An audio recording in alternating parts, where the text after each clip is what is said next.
kasur itu, dan yang anehnya itu si ular tuh tembus ke tembok. Hah? Dia tembus ke tembok, langsung tembus ke tembok. Di dalam kamar mandi itu bilatung semua, Kak. Belatung? Iya, bilatung semua. Dan itu dia berusaha buat memperkosa. Sorry ya, kayak alat kelaminnya itu kayak sekitar seginian. Dia berusaha buat masukin ke itu aku. Astagfirullah. Itu kayak kebangun. Dan posisinya CD aku udah di sini. CD-nya. Celana dalam? Iya. Itu kan karena ketutup darah, Kak. Sama pupnya gitu kan. Begitu aku ambil, aku bilas, ternyata itu paku karatan segini. Nanti aku minta fotonya ya, Kak? Iya. Astagfirullah. Kalian bayangin 6 tahun pernikahan, setiap minggu mendapatkan teror. Kebayang gak sih kalian ketika kalian menjalani rumah tangga, bukan kebahagiaan yang kalian dapat, tapi teror terus-menerus yang kalian dapat.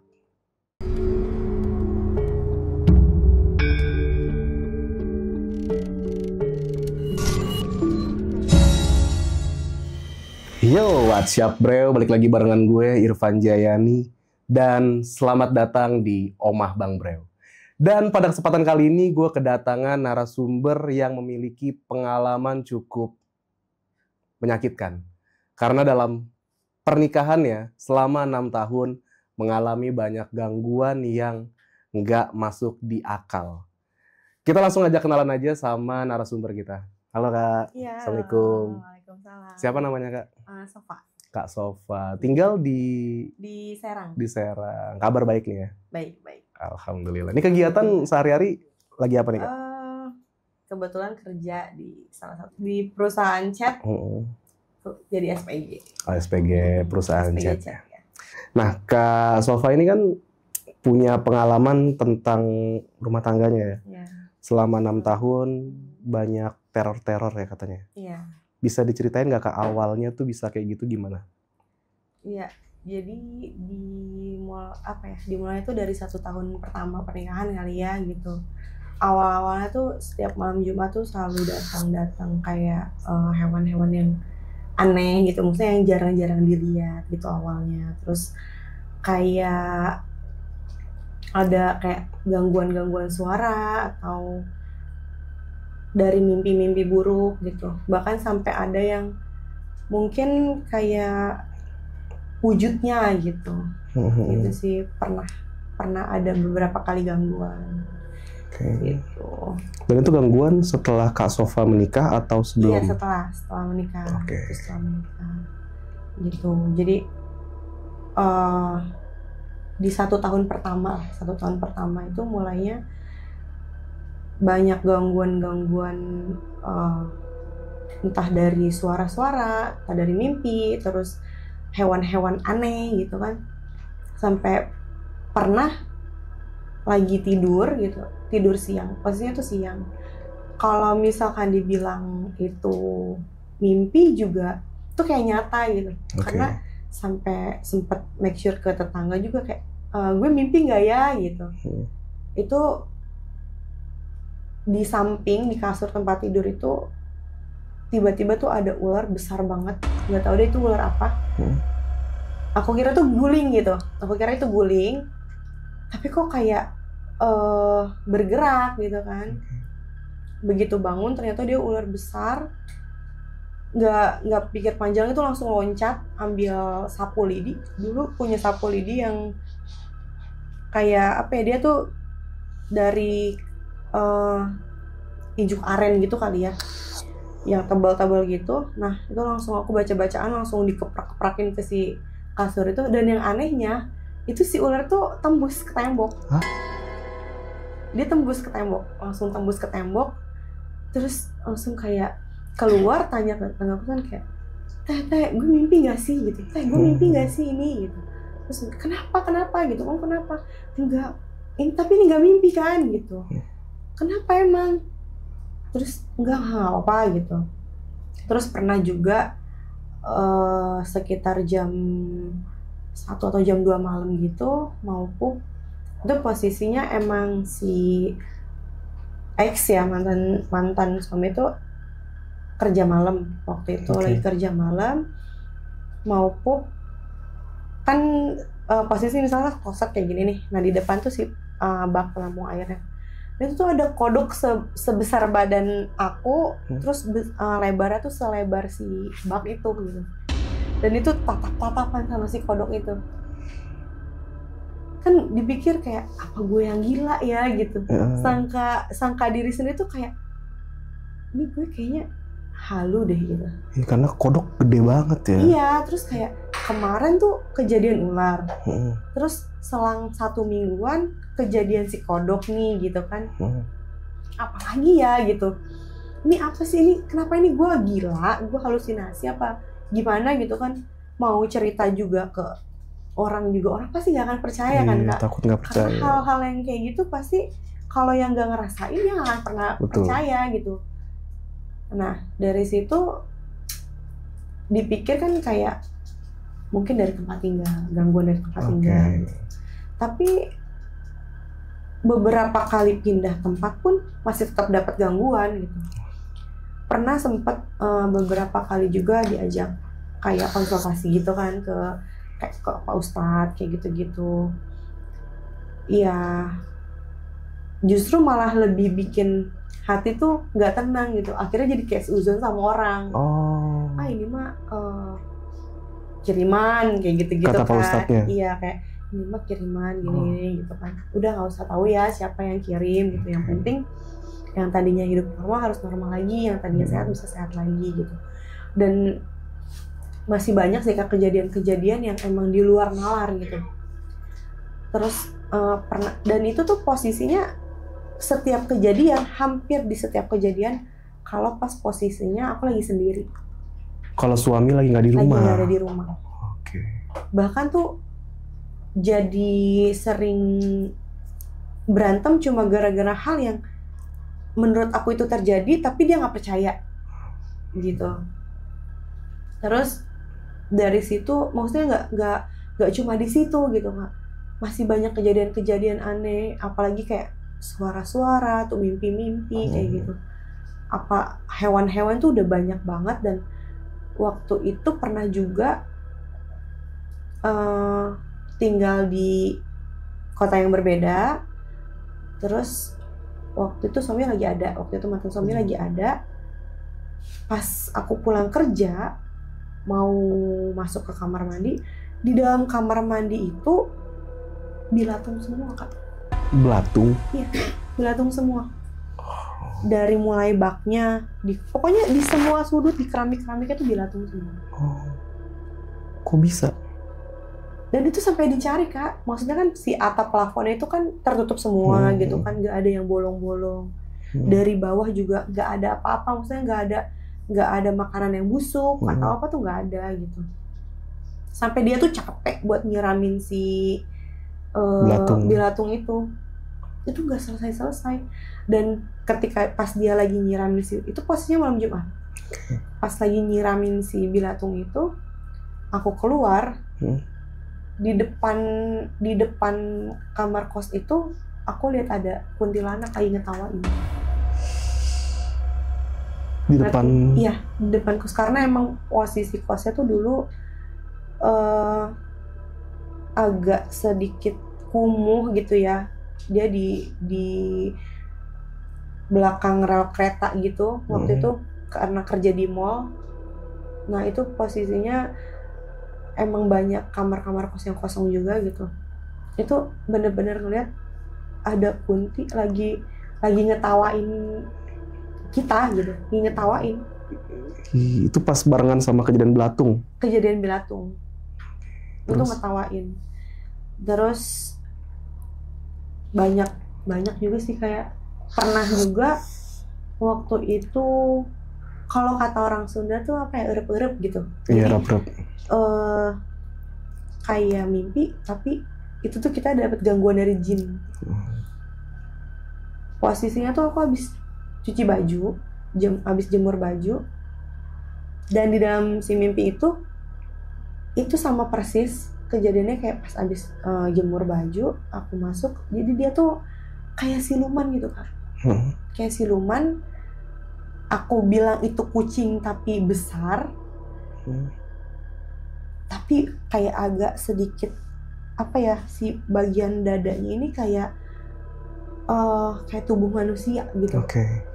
Tapi dari ininya sampai kayak tangan kakinya ada ekornya, itu dibilang kucing tapi dia besar, tapi dibilang kayak macan juga dia kecil gitu, mungkin kayak baby macan gitu kali ya. Nah di situ posisinya tuh aku abis ngejemur, emang aku tidur siang. Jadi tuh dia tuh nyerang di dalam mimpi itu tuh, dia tuh nyerang.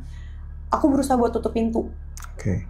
Aku tutup pintunya, cuma energi dia lebih besar. Akhirnya sampai aku kedorong ke kamar, ke kasur, dan itu dia berusaha buat memperkosa di situ. Dan yang lebih nggak masuk akalnya lagi gitu.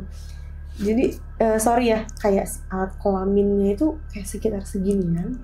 Dia berusaha buat masukin ke itu aku. Astagfirullah. Pokoknya aku berusaha buat fight sama dia. Semua kayak ayat kursi segala macam tuh itu balik lagi Kak, kayak nggak bisa gitu mengucap.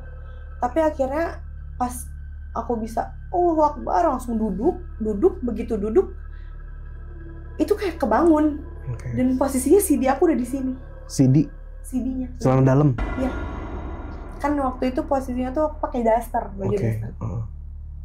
Keadaannya tuh pas lagi pakai daster. Itu udah di sini CD-nya. Terus baju tuh udah basah semua. Dibilang mimpi tapi kenyataan, dan kenapa CD-nya tuh udah di bawah gitu. Itu siang ya? Itu siang. Dan yang kejadian ular juga kan siang, pas tidur siang. Gitu. Itu rep-rep berarti? Itu rep-rep. Cuma kalau yang pas ular itu nyata. Posisinya karena aku ngelihatnya tuh pas udah bangun kan. Udah bangun ternyata ada si ular itu. Begitu aku ingin pakai sapu lidi, dia langsung tembus ke tembok itu, hilang. Itu gak masuk akal. Iya sih, kalau rep-rep tiba-tiba celana dalam udah di sini. Dan gak ada orang lain di situ. Gak ada orang lain. Oke, terus ya akhirnya cerita sama mama gitu kan. Terus mama bilang kayak, ya jangan dibiarin gitu kan, takutnya kan ngeganggu ke kesehatan juga gitu kan. Terus ngeganggu ke aktivitas, ke mental kayak gitu. Nah terus mama tuh pernah kenalin aku ke salah satu temennya yang guru spiritual gitu kan. Nah waktu itu pernah sempat ya dia datang gitu kan, untuk ya ceritain dan jawabannya selalu sama gitu. Nah ini ada yang nggak suka gitu. Tapi kamu tahu? Tahu. Oke. Tahu. Cuma emang pesannya tuh kayak udah nggak usah dendam, nggak usah benci, nggak usah ada perasaan bales biar dia ngerasain apa yang kamu rasain, nggak usah. Yang penting kamu sembuh, yang penting kamu nggak diganggu lagi gitu kan. Yang akhirnya si guru spiritual ini fight lah sama yang, jadi ada satu sosok yang ngikutin kakak. Iya, untuk jadi media informasinya dia. Jadi mau kamu tinggal dimanapun ya dia pasti selalu ikut. Ketika kamu lagi senang, gimana caranya? Kamu jangan senang. Ketika kalian bahagia, ketika kalian lagi punya pencapaian, ya kalian bakal dijatuhkan. Oh itu tugas dia ya? Iya. Oke. Motifnya apa sih gitu kan? Maksudnya siapa sih yang pengen punya musuh gitu kan? Kayak siapa sih yang pengen punya masalah sama orang gitu? Sedangkan kita udah berusaha untuk, ya namanya manusia gitu kan, mungkin ada hal yang mungkin menyakiti hati dia, walaupun maksud kita juga gak nyakitin orang lain gitu. Cuma kayak ya balik lagi sih, kayak yang kayak gitu kan, orang iri atau sirik tuh nggak mesti harus kita yang berbuat jahat duluan. Iya, namanya orang dengki mah ngeliat kita seneng tuh dia. Iya. Malah kalau yang udah parah tuh kita napas aja dia nggak seneng. Iya gitu. Udah kayak kita napas tuh udah salah gitu di mata dia. Udah gitu setelah itu kan makan malam nih, makan malam goreng ayam, tempe kayak gitu biasa. Dan besok paginya si ayam itu kan masih ada sisa nih, si ayam yang semalam kita makan itu si ayam sama si tempenya itu bilatungan Kak. Bilatungan. Logikanya Baru semalam. Iya, kalaupun misalkan ayam ini busuk, tapi kita makan tuh nggak kenapa-napa dan nggak ada bau sama sekali. Dan nggak maksudnya begitu itu tuh baru beli lah gitu si ayamnya, bukan yang kayak dari freezer lama gitu, enggak. Itu langsung beli dari ayam potong. Dari situ tuh udah langsung kayak mudah-mudahan setelah ini udah nggak ada lagi. Intinya mah, kalau kata dia tuh balanya udah nggak ada gitu, udah ini. Tapi itu nggak permanen Kak. Dia terus mencari cara. Terus selalu minta sama Allah juga sih, kayak ya Allah, kalau misalkan masih dikasih kesempatan, gue tahu nih siapa orangnya gitu. Ya insya Allah nggak punya rasa dendam, insya Allah nggak akan benci dia gitu. Tapi tolong tunjukin gitu. Kalaupun memang misalkan jalannya akhir hidup aku harus dibuat mati sama orang ini, ya itu tetap atas kehendak Allah kan. Emang mungkin jalannya aja yang harus kayak gitu. Cuma kalau emang masih dikasih kesempatan umur panjang, aku pengen tahu nih siapa nih orang. Singkat cerita, saudara aku minta tolong. Jadi emang kalau di Banten itu Kak masih kental ya hal-hal kayak gitu, hal-hal bisnis kayak gitu masih kental. Jadi mungkin sesama pengusaha gitu kan, sama-sama punya usaha, mungkin si kompetitornya ini nggak suka ngelihat usahanya saudara aku nih rame gitu. Dia berobatlah ke Pak Ustadz.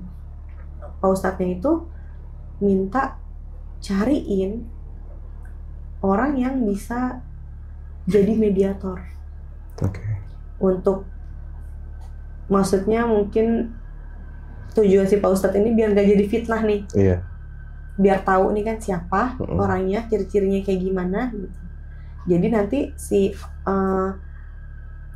korban ini yang menentukan sendiri gitu. Ciri-ciri ini siapa ya gitu kan. Akhirnya begitu pas mediasi, aku dibawa ke alam bawah sadar gitu kan, dibawa ke alam bawah sadar. Aku nggak sadar, tiba-tiba yang muncul itu orang ini Kak. Orang yang selama ini berusaha bunuh aku. Dia tuh bener-bener kayak datang tuh dengan tatapan marah, penuh kebencian banget, matanya tuh nggak ngedip. Ingat banget dia waktu itu tuh datang pakai baju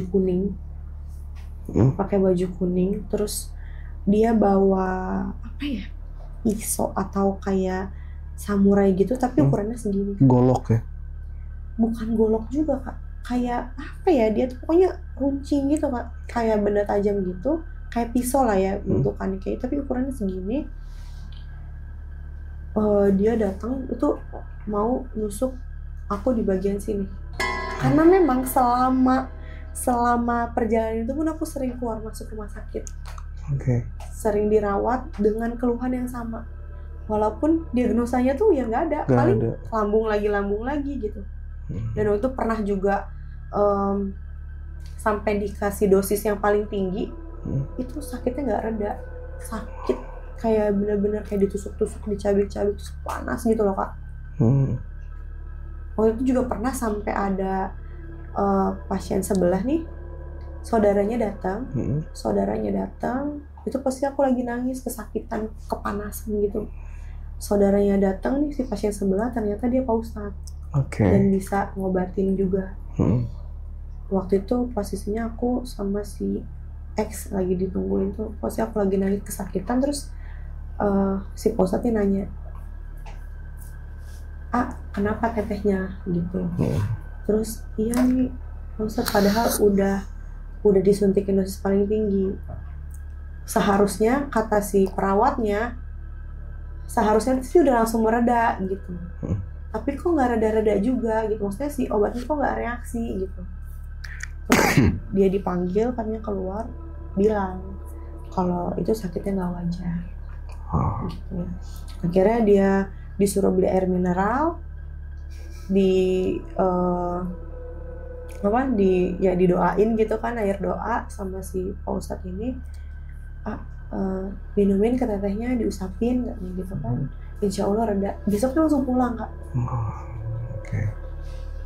Ya maksudnya kayak kita nggak boleh terlalu mempercayai hal begitu, tapi pada kenyataannya kejadiannya tuh kayak gitu. Okay. Cuma aku nggak terlalu banyak sharing ke orang. Sebenarnya kayak podcast kayak gini juga takutnya tuh apa?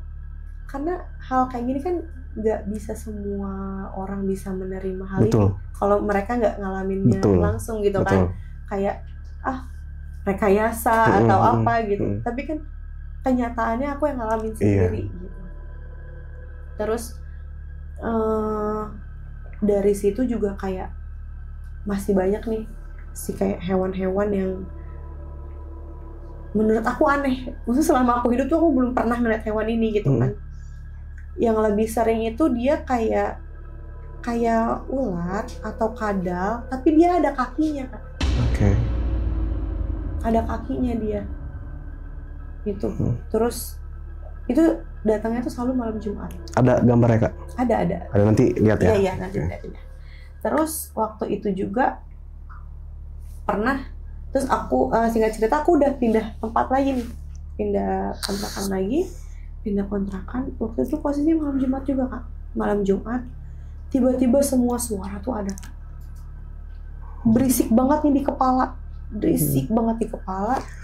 Terus aku keluar kamar, itu ada kupu-kupu gede banget kupu-kupu segini kayaknya ya, ukurannya gede banget Kak. Topi ini? Topi ini. Dan matanya tuh besar banget. Kupu-kupu itu warna hitam agak keabu-abuan gitu. Hitamnya tuh nggak hitam pekat gitu. Hitamnya kayak hitam ya agak lusuh gitu warnanya. Terus aku bilang, kamu mau ngapain di sini gitu? Kalau kamu datang ke sini untuk bawa penyakit, maksudnya tolong pergi dari sini gitu. Tapi kalau misalkan emang kamu mau datang bawa rezeki, ya aku nggak akan ganggu kamu di sini gitu. Terus dia masih tetap kayak, aku ngerasa dia tuh masih melototin aku aja kan. Karena posisinya matanya tuh gede banget kan, si mata ini gede banget. Akhirnya tuh aku berusaha buat ngambil dia nih, si kupu-kupu ini. Aku masukin dia ke plastik yang besar. Aku masukin ke plastik. Tapi itu suara makin rame nih di telinga.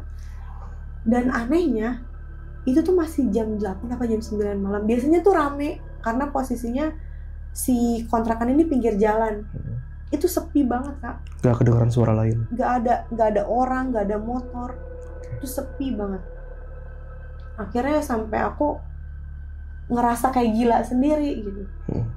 Nah aku buang keluar karena si kupu-kupu ini besar kalian. Jadi pas dimasukin ke si plastik ini, dia masih terbang itu Kak. Jadi si plastiknya kayak terbang kan. Si plastik itu kayak terbang.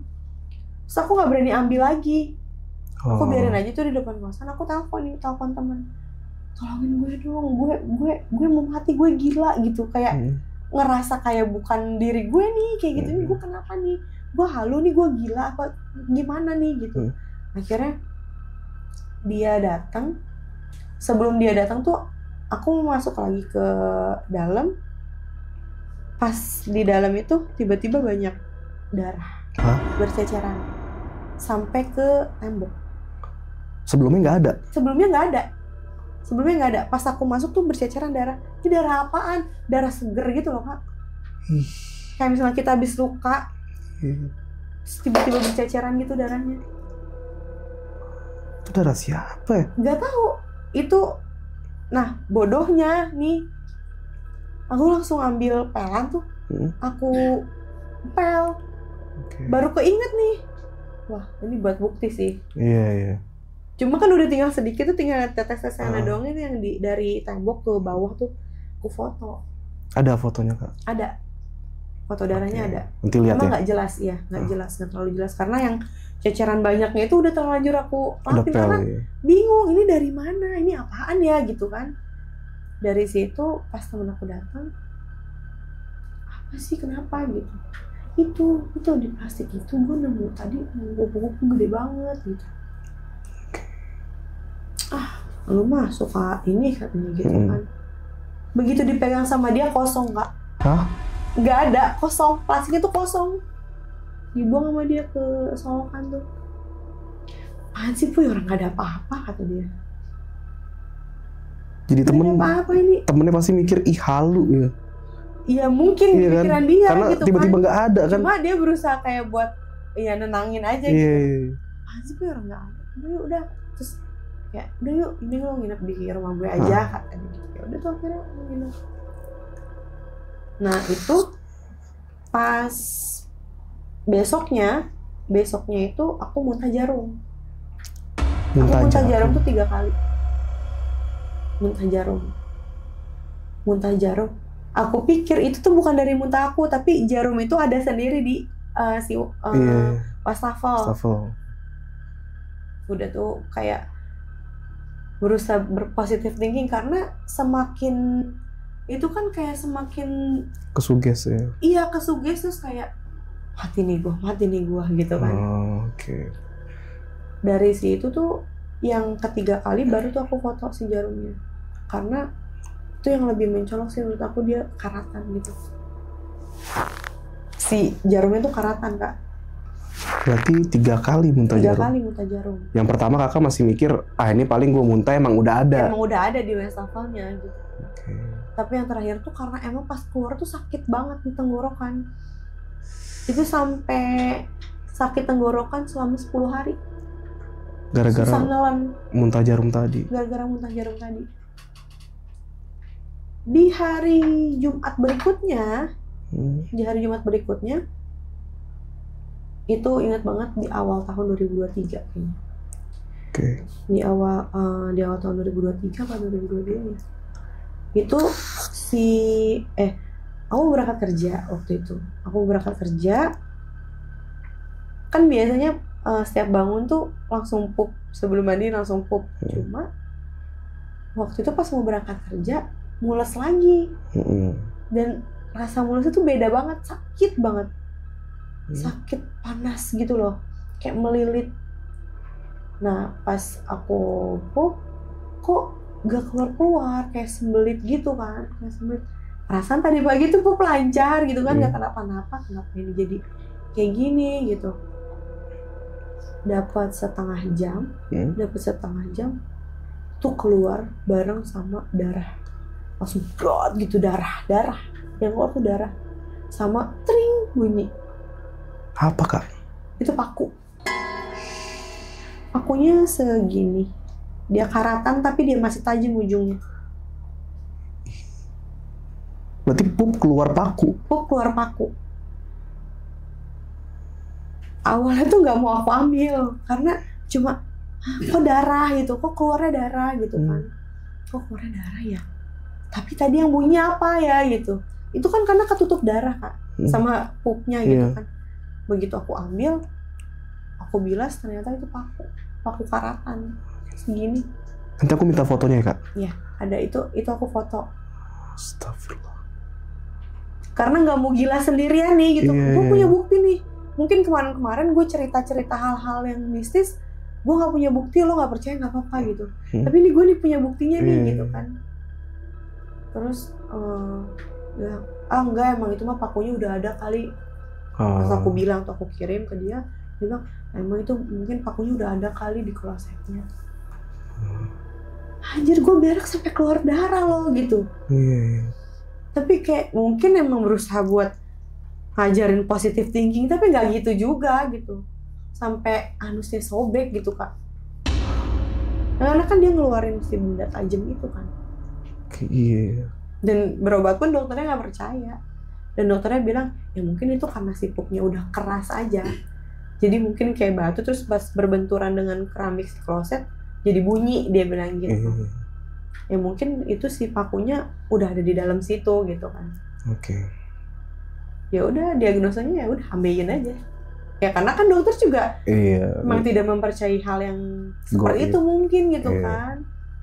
Karena posisinya sih penyakitnya ada gitu. Terus sampai yang paling terakhir banget itu sampai pup keluar paku. Tapi alhamdulillahnya sekarang udah terbebas gitu Kak dari gangguan-gangguan itu. Sekarang udah bebas. Sekarang udah bebas alhamdulillah. Nah, kalau untuk respon keluarga kakak sendiri gimana tuh Kak pas denger cerita dari kakak yang tadi pengalamannya? Kalau aku sih cerita paling ke mama ya. Karena ya gimana juga kan tetap doa orang tua kan Kak gitu kan, terutama mama gitu. Ya kalau mama sih lebih ke ya udah sabar aja, nggak usah dendam, nggak usah. Kadang tuh namanya manusiawi ya kadang kesal gitu kan kayak apa kita balikin aja tah gitu tuh. Tapi mama bilang jangan. Setiap perbuatan yang kita lakukan itu akan kembali ke diri kita. Kalau kita berbuat baik, ya buahnya pasti baik juga gitu. Kalau misalnya kita berbuat keburukan ya walaupun nggak ngebalik ke kita, siapa tahu nanti ke orang-orang terdekat kita gitu kan, ke keluarga atau ke anak kayak gitu.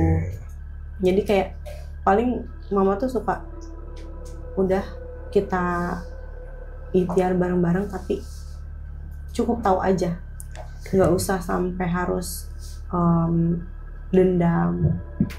Selama kita masih punya rasa itu, ya teror itu juga nggak akan pernah bisa berakhir gitu. Itu respon ibu ya? Iya gitu. Tapi ini aku garis bawahin ya Kak. Aku ceritain ini bukan karena aku belum move on. Oke. Ya, maksudnya justru aku bahagia banget bisa terlepas dari penderitaan yang selama 6 tahun aku alamin. Yang mungkin kan keluarga besar pun belum tentu percaya gitu sama yang aku alamin gitu. Tapi yang aku rasain selama dari 1 tahun pernikahan sampai ke 6 tahun itu, ya itu aku yang ngalamin gitu, teror terus menerus. Motifnya sih nggak tahu ya, siriknya karena apa tuh nggak tahu gitu. Cuma mungkin dia nggak suka aja sih ngeliat pencapaian aku, nggak suka ngelihat kebahagiaan orang lain mungkin gitu kan. Karena mungkin dia ngelihat kok kayaknya kalian ini dikasih senang terus nih gitu, sedangkan kok gue mah biasa aja nih. Mungkin ke situ juga bisa ya jadi. Kita nggak tahu juga, nggak mau seuzon juga gitu. Cuma emang motifnya karena dengki aja, karena sirik aja, karena emang aku juga setelah tahu orang ini, ya aku nggak pernah ngerasa punya masalah sama dia. Orang dekat? Ya pokoknya ada satu orang yang emang aku tahu orangnya gitu. Dan memang berada di sekeliling kakak? Iya pada saat itu. Jadi aku juga nggak mau menyimpulkan dia siapa, dia ini. Takutnya menimbulkan fitnah juga ya gitu. Cuma memang kebetulan pada saat itu yang munculnya dia, yang pas tadi datang bawa pisau, pas datang di saat pas aku mau ruqyah itu. Dan munculnya itu memang bentuk wajah dia dengan yang tatapan marah, orang gimana sih, dendam, emosi, kesel, benci, kesel, yang sampai matanya tuh nggak ngedip Kak, bener-bener melotot banget sampai dia mau tusuk. Dan di ulu hati. Udah nyaris banget. Akhirnya si Pak Ustadznya berhasil buat bangunin aku. Ini yang menarik sebenarnya, yang bikin penasaran. Sebelum kalian berpisah, respon suami itu seperti apa sih? Awal-awal sih dia nggak percaya ya. Terus kayak kalau misalnya enggak itu mah perasaan aja, enggak itu mah kebetulan aja. Terus kayak kenapa sih mikirnya selalu negatif, kenapa sih mikirnya harus ke arah sana gitu. Kayak akhirnya tuh dipendem gitu kan Kak. Ya gue cerita juga nggak ada yang percaya gitu. Malah gue dikira halu kan. Tapi setelah dia membuktikan sendiri, setelah dia dengar sendiri dari yang pas aku dirawat, terus ada Pak Ustadz yang bilang ini ketika aku dikasih air doa terus langsung besoknya bisa pulang gitu kan. Ya mau nggak mau dia percaya. Apa responnya setelah percaya? Ya udah biasa aja. Ya aku juga nggak tahu ya di dalam hatinya dia kayak gimana. Cuma ya udah kayak biasa aja gitu. Kan bukan dia yang mengalami, aku yang menderita kan aku. Dia nggak nunjukin rasa kesel ke orang yang ngirimnya? Mungkin ada ya. Mungkin ada, tapi ya udah mau gimana lagi kali. Udah kejadian ya. Nah, tapi setelah cerai udah nggak ada lagi. Nah, setelah aku pisah gitu, alhamdulillah banget itu aku bisa lepas dari dia gitu kan. Karena itu benar-benar hilang aja Kak. Semua teror mistis tuh udah hilang aja. Kayak suara ledakan di setiap malam Jumat tuh nggak ada lagi. Kayak berasa ada ledakan Kak di atas genteng tuh, di atas atap. Itu kalau apalagi udah masuknya kayak malam Jumat tapi wetonnya aku gitu. Karena waktu itu pernah ada teman kerja aku dulu, dia tuh guru spiritual juga, dia muridnya udah banyak, aslinya orang Cirebon. Tau lah, Cirebon Banten tuh kan kakak adik ya. Kental banget lah sama hal-hal kayak gitu. Dia emang udah terkenal banget, udah hebat gitu. Waktu itu pernah satu kerjaan sama aku, dia tuh pernah bilang juga kayak, kamu loh berusaha buat tidak mempercayai itu, padahal kamu yang menderita sendiri. Dia bilang gitu, kamu berobat deh yang benar, dia bilang gitu. Terus kayak, ya udahlah Pak, so mah serahin aja sama yang benar. Terus dia bilang, Allah pun nggak mau bantu kamu kalau kamu nggak mau berusaha. Dia bilang gitu. Betul. Terus kamu tuh sok-sok berusaha buat kayak tidak mempercayai hal yang gaib. Terus dia bilang, Tuhanmu pun gaib toh. Dia bilang gitu. Betul. Tapi kamu mempercayai Tuhanmu kan? Dia bilang gitu. Hidup kita tuh berdampingan deh. Dia bilang kayak gitu. Dengan hal yang tak kasat mata itu. Kamu jangan, maksudnya ini tuh hal yang serius. Padahal itu tuh aku nggak cerita sama sekali. Tiba-tiba pas lagi shift malam, ada obrolan, terus dia bilang, kenapa nggak kamu terusin? Gimana Pak gitu kan? Apa yang diterusin gitu? Ya aku pikir karena posisinya aku lagi ngerjain sesuatu tadinya gitu, itu udah selesai semua tadi Pak. Bukan loh. Aku tahu kamu tuh paham sama yang aku maksud, dia bilang gitu. Ya capek Pak gitu. Itu kayak nyambung aja, padahal aku nggak cerita sama dia gitu.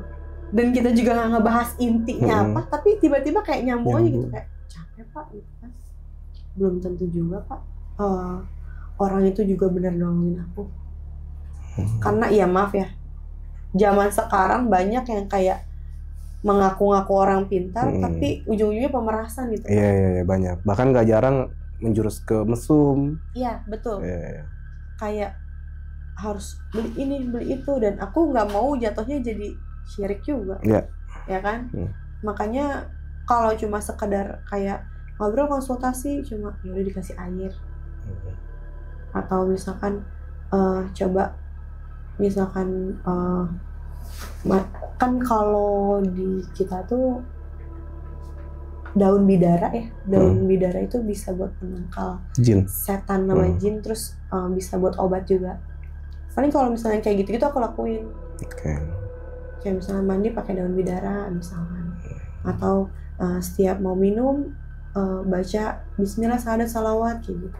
Sudah berusaha ya intinya. Iya gitu kan. Maksudnya yang kayak gitu juga kita tidak menyimpang harus pakai sesajen ini itu gitu. Sebenarnya sih nggak menyalahkan hal itu juga untuk yang mempercayainya ya ini cuma kan maksud aku ada beberapa yang emang malah memanfaatkan situasi itu betul, gitu kan. Betul. Jadi jatuhnya malah jadi pemerasan, harus ada syaratnya duit sekian itu aku nggak mau. Oke. Tahan dulu Kak. Nah kita nih flashback dulu ke belakang sebelum mulai teror itu terjadi. Berarti kan tadi Kakak cerita di awal 1 tahun di awal ya.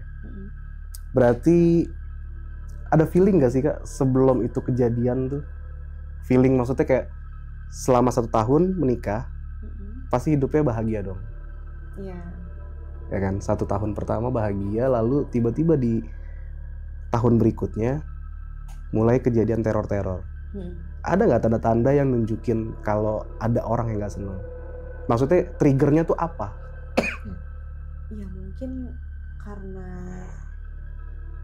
ya mungkin ya ini kan kita juga cuma menerka-nerka juga ya gitu. Mungkin karena pada saat itu tuh entah dari pernikahan kita yang emang agak sedikit mungkin kelihatannya wah nikahnya di sini nih gitu. Ya, mewah lah ya nikahnya. Iya, kalau menurut aku sih ya mewah banget juga enggak gitu kan biasa aja. Cuma mungkin bagi dia gitu. Mungkin mewah, mungkin menurut dia kayak kok kayaknya nih orang ini intinya kayak bahagia aja sih gitu. Kok orang ini kayaknya dikasih senang terus sih. Lebih ke situ sih. Dan mungkin kalau aku tuh emang tipe orang yang tergantung lawan sih kayak sebenarnya ya. Kalau misalkan orang itu diem ya, aku pun diem gitu kan. Tapi kalau misalnya orang itu enak untuk diajak ngobrol berkomunikasi, ya aku orangnya cukup agak rame juga gitu. Mungkin kayak ngelihat dari sisi aku yang mudah deket gitu sama orang-orang gitu. Sedangkan mungkin dia kan orangnya baperan gitu kan mungkin. Jadi kayak nggak bisa, ya mungkin dia nggak bisa jadi seperti aku gitu. Karena memang apapun yang aku punya, apapun yang aku pakai, apapun yang aku beli, dia tuh selalu pengen punya. Dan terus nanti tiba-tiba tuh kayak sama. Kadang tuh kalau dulu tuh kayak sering, kenapa aku, tapi ini kesimpulan aku sendiri, aku juga nggak berani buka siapa orangnya. Karena kenapa aku menyimpulkan dia gitu? Dia ini setiap aku menderita, dia post update story atau update status di Facebook mentertawakan ke sengsaraannya aku gitu. Kesusahannya aku. Malah bahagia dia. Iya, jadi kayak seneng di atas penderitaan orang lain gitu kan. Itu nggak paham tuh, karena aku juga kayak ya udahlah gitu. Terus masuk kayak misalnya kalau lagi usahanya lagi lumayan nih gitu. Karena emang sebenarnya aku tuh senangnya usaha gitu Kak. Semua usaha tuh dicoba gitu sama aku tuh. Nah itu kalau misalnya usaha aku lagi mulai naik nih, terus tiba-tiba kayak jatuh lagi adem nih gitu, lagi baik-baik aja nih semuanya, tiba-tiba ada aja. Ya entah itu sakit, entah itu masalah, berantem apa segala macam, entah masalah apapun gitu. Pokoknya kayak emang sampai sih teman mama aku nih, si guru spiritual mama aku nih bilang kalau dia ini mau bunuh aku secara perlahan. Dan mama tuh baru cerita setelah aku pisah. Itu mama bilang bahwa si orang ini bilang kalau dia nggak berhasil bikin aku mati, dia berhasil menghancurkan kebahagiaan atau rumah tangga aku. Cuma kan aku mikirnya ya orang gua bercerai juga bukan karena hal itu kok. Bercerai bukan karena hal itu kan. Ada hal lain gitu kan. Ya memang sebenarnya sih aku tuh harusnya sadarnya dari lama. Ini tuh udah terlalu kompleks dan red flag banget gitu. Cuma ya namanya perempuan tuh lebih ke rasa, berusaha buat ya udah pertahanin dulu gitu kan. Tapi ya ketika emang dia udah nggak bisa untuk aku pertahanin, ya udah buat apa gitu. Betul. Kadang kan apa yang kita lakuin, kita mikirnya tuh kita udah berusaha berbuat baik. Baik itu belum tentu benar kan Kak? Iya. Dan ketika kita udah berbuat benar, belum tentu dibilang baik, belum tentu dipandang baik sama orang, belum tentu dianggap baik gitu. Jadi ya udah. Aku mikir juga kayaknya gue udah harus bener-bener keluar dari zona ini, udah bener-bener kayak apa ya, udah muak aja gitu. Terlepas dari yang teror-teror kemarin itu, terus dan ada hal lain itu, ya itu sebenarnya udah jalan dari Allah sih, buat nggak dilanjutin lagi gitu hubungannya. Boleh tahu kenapa pisah? Ya ada satu dan lain hal. Ada. Ya jadi ya biarin. Mungkin ada yang lebih baik dari aku, yang nggak gila dan halu kayak aku gitu kan, bisa jadi gitu kan. Ada yang lebih bikin bahagia mungkin ketika nanti sama yang lain dia bisa jadi lebih ini. Dan alhamdulillahnya kehidupan aku bisa jauh lebih baik setelah bersama dia. Oke. Gitu aja sih, kayak kita ambil positifnya aja. Dan ini aku benar-benar sekali udah nggak ada perasaan gimana-gimana ya. Udah benar-benar move on. Kalau misalnya dibilang aku belum move on, itu salah banget. Karena prosesnya move on aku tuh di saat masih bersama. Gitu. Proses move on itu udah benar-benar kayak ya udah biasa aja gitu. Dan kalau misalkan ditarik mundur juga bodoh ya, kenapa gue bertahan gitu sih. Lebih ke situ aja. Nggak yang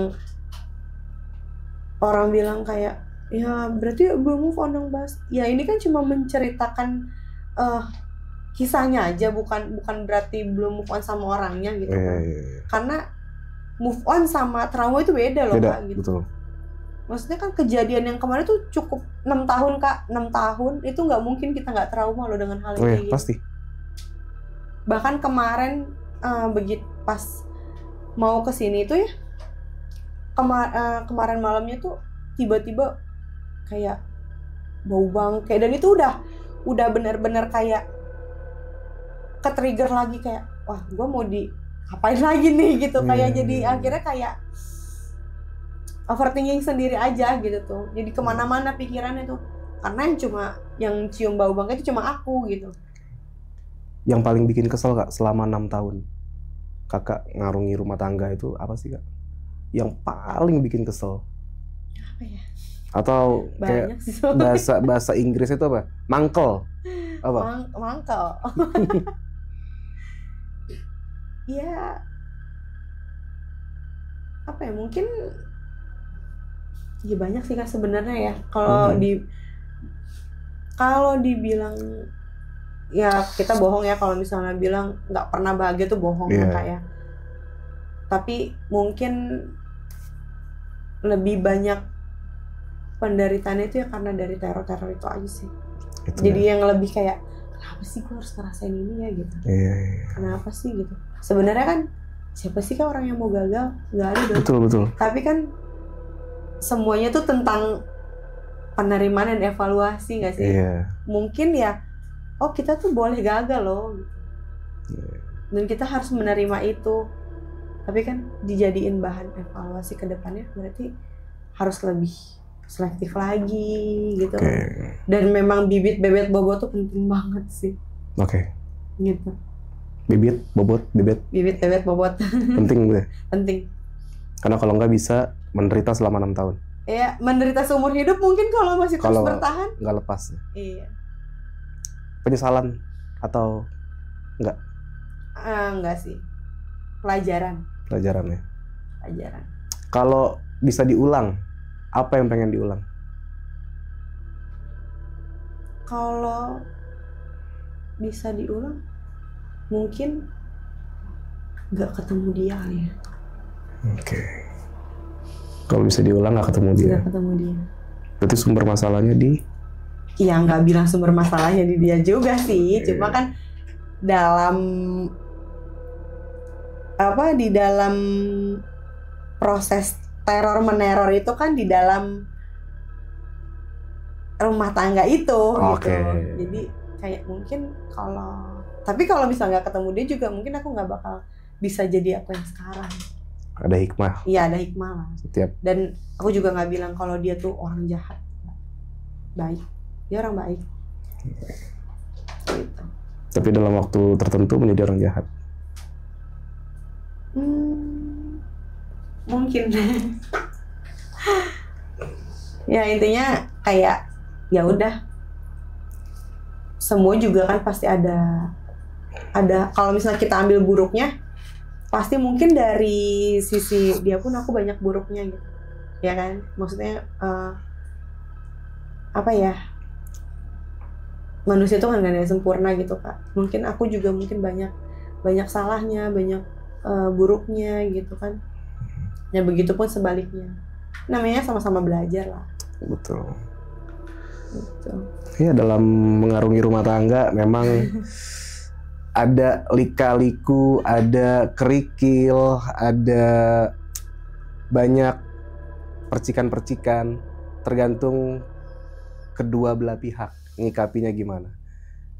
Tapi sebenarnya di Islam sendiri itu melarang perceraian. Mungkin di setiap agama pasti melarang setiap perceraian karena jangan sampai jin dasim yang menang, karena jin dasim memang tugasnya adalah untuk menghancurkan rumah tangga. Ini gue nggak tahu kisahnya Kak Sofa ini ulah jin dasim atau bahkan orang terdekat, kita nggak tahu. Kak Sofa tahu dan gue juga tahu. Cuman balik lagi gimana nyikapinnya teman-teman. Ketika kita dapat masalah, itu tadi nyambung sama cerita yang kakak tadi, ada orang yang bilang kenapa nggak berusaha? Karena berusaha sama pasrah kadang itu beda tipis Kak. Jadi ini sedikit cerita teman-teman, ada cerita juga Kak, kalau kakak mungkin pernah dengar. Ada seorang yang terombang-ambing di tengah lautan Kak waktu itu. Dia berdoa sama Allah, ya Allah tolong datangkan pertolonganmu. Tiba-tiba datang perahu satu. Tahu nggak jawaban dia apa? Orang yang mau nolongin itu diusir. Saya nggak butuh pertolonganmu. Saya cuma butuh pertolongan Allah. Singkat cerita, di akhirat ditanya, ya Allah, kenapa saya bisa meninggal? Kenapa engkau tidak datangkan pertolongan? Tahu jawaban Allah? Saya sudah kasih pertolongan, tapi kamu tolak. Ini merinding karena ini setiap usaha pasti tentu akan ada hasilnya Kak. Entah hasilnya gagal, entah hasilnya berhasil. Terlepas tadi kakak bilang ketika dapat gangguan, dapat teror, kakak bukan nggak mau, maksudnya tidak mau sampai nanti akan jadi musyrik. Itu saya sepakat. Tapi kakak sudah melakukan apa yang kakak percayai, seperti tadi daun bidara segala macam. Gitu. Ya sebenarnya kalau kayak yang tadi kakak bilang, sebenarnya Allah juga tidak, Allah sangat membenci. Allah benar-benar emang membenci perceraian gitu kan. Tapi kan di situasi tertentu gitu kan, mungkin aku nyimpennya udah terlalu lama gitu. Iya. Nah, memang mungkin apa ya? Karena pertama buruknya komunikasi dan aku juga tipe orang yang bom waktu. Ketika emang aku nggak didengar, ketika aku emang nggak dipercaya, ketika keluh kesah aku tidak diapresiasi, ya aku lebih baik mendem nih. Mendem 1, 2, 3, mungkin bahkan sampai puluhan ribuan masalah baru aku meledak. Yang walaupun mungkin awalnya cuma hal kecil yang dia pikir ini hal kecil loh, tapi nggak lihat nih ke belakangnya ada apa gitu kan. Karena emang sebenarnya aku juga berusaha buat bertahan tuh, bukan orang bilang kayak itu tuh cobaan, itu tuh ujian, kenapa nggak bertahan? Aku udah berulang kali loh mencoba untuk bertahan gitu. Aku udah berulang kali mencoba memberikan kesempatan dan aku udah berusaha memaafkan gitu. Tapi kan kalau misalkan itu nggak apa ya, itu malah jadi bikin terus menerus nyakitin diri aku sendiri, ya sama aja aku nggak sayang sama diri aku sendiri. Betul. Kan? Perceraiannya, pengecualiannya itu. Iya. Ketika rumah tangga sudah saling menyakiti, lebih baik berpisah sih. Iya. Kadang tuh orang-orang terdekat, maksudnya ada beberapa mungkin kayak saudara atau sahabat gitu yang tahu banget nih perjalanan aku gitu. Kayak mereka pasti tahu gitu perjuangan aku tuh sama ini gimana. Mereka pasti tahu gitu. Aku bukan tipe orang yang menuntut. Aku bukan tipe orang yang lu harus gini, lu harus gini, harus begitu. Karena dari kecil aku dididik untuk bekerja keras. Dari kecil aku udah dilepas sama orang tua aku. Gitu loh. Dan ketika mereka, lo kalau udah gak kuat berhenti. Boleh lo berhenti. Boleh lo istirahat dulu. Jangan maksain diri lo terus-menerus buat menyenangkan orang lain. Sedangkan lo nggak kasih ruang, nggak kasih kesempatan untuk diri lo sendiri berkembang, dan lo nggak kasih space untuk untuk lo beristirahat gitu kan. Tapi aku kayak, karena mungkin aku dulu buta ya Kak, maksudnya pada saat itu aku menikah di usia yang muda gitu, dan aku selalu ingat pesan almarhum nenek aku kayak harus begini. Jadi akhirnya ya mungkin orang tua zaman dulu tuh kayak emang terlalu merajakan seorang suami, mungkin akhirnya dia melupakan dirinya dia sendiri. Kan kayak gue gak mau gagal gitu. Gue tuh gak mau orang-orang tuh ngelihat orang tua gue tuh gagal ngedidik anak yang harus gagal gitu. Pernikahannya tuh harus sampai gagal kayak gitu. Gue pengen ngebuktiin ke orang-orang kalau gue tuh bisa jadi lebih baik. Gue harus bisa ngebuktiin kalau gue tuh nggak, bahkan egoisnya tuh kayak gue nggak mau kalah loh sama dia yang udah neror gue, yang pengen bikin gue mati. Kalau gue nyerah, kalau misalkan gue berhenti, walaupun cuma sekadar istirahat, dia ngerasa menang nih. Egoisnya di situ, walaupun gue harus sakit gitu, harus tersiksa. Dulu cerita kayak gini tuh pasti nangis mulu. Sekarang kayak udah gak keluar, udah gak ada air matanya, udah habis. Betul. Udah benar-benar kayak emang gak mau ada lagi. Kalaupun katanya gak ada yang tahu gitu ya, bisa ketemu lagi, atau aku sih minta ke Allah buat tidak pernah dipertemukan lagi dalam kebetulan apapun, kebetulan manapun, di kesempatan apapun. Aku gak mau ketemu lagi. Udah gak mau lagi berurusan sama hal-hal yang udah ngancurin hidup aku. Terakhir Kak, kan kata orangnya, kalau kamera ini orang itu, apa yang gak kamu sampein?